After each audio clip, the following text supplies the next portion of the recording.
1930 წლიდან ადგილობრივმა მეწამემ მიხეილ მიშა-ჭიბაშვილმა დაახლოებით ახლანდელი მესამე სკოლის ტერიტორიაზე არსებულ ძველ დუქანში გახსნა კონიაკი ჩამოსხმელი საამქრო. ძალიან მაგარი ვინმე იყო თურმე ეს მიშა. მისის ფინანსებით მოხდა სუარის მინერალური წყლის ამუშავება. ხელს უწყობდა სასარგებლო წიაღისეულის აღმოჩენის საკითხებს, ბარიტი, ცარცი და კვარცი. მას ჰქონდა კრამიტის ქარხანა, ახდენა კირის გამოწვას ხარაგაულში, მოლითში და წიფაში. ჰქონდა მარმარილოს საამქრო მოლითში და საქასრიაში.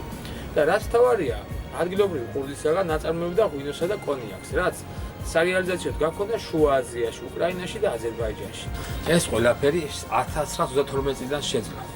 პროდუქცია ხარმესპრომის სახელით გამოდიოდა, ხარაგაულის ადგილმრეწველობა. მიხეილ ჭიბაშვილს საწარმო ობიექტები განლაგებული ჰქონდა დღევანდელი ცხაპლის ქუჩაზე მდებარე იმ ტერიტორიაზე, სადაც საწარმოს მიერ 1994 წელს აშენდა ადგილობრივი მრეწველობის შენობა. შენობის პირველ სართულზე კონიაკი ჩამოსხმელი ქარხანა ფუნქციონირებდა. მეორე სართულზე კი ხუთგანმანათლებლო დაწესებულება, სტომათა დარბაზითა და სცენით.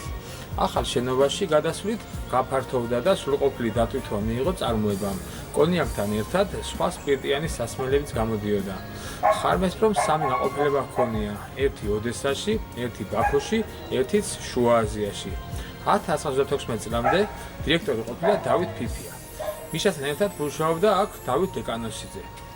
36 წლიდან კოლექტივიზაციის დროს ხარაგაულის ადგილმრეწველობა ჩაანაცვლა საკავშირო დაქვემდებარების შამპან კომბინატმა, რომელიც მისთვის წართმეულ ქონებას დაეპატრონა და დაიწყო ეგრეთ წოდებული მაღალხარისხიანი ღვინის წარმოება. შამპან კომბინატმა იარსება 1959 წლამდე. მე-20 საუკუნის მეორე ნახევარში შენობას ფუნქცია შეეცვალა, აქ განთავსებული იყო გაზეთი ლენინის დროშით, რედაქცია და ცხადია სტამბა.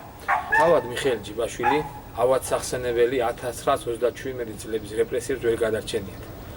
გაუქვიათ და წაუშლიათ კაცის სახელი, რომელმაც ძალიან ბევრი გააკეთა ხარაგაულისთვის და კიდევ ბევრ ზეგეთებას აპირებდა.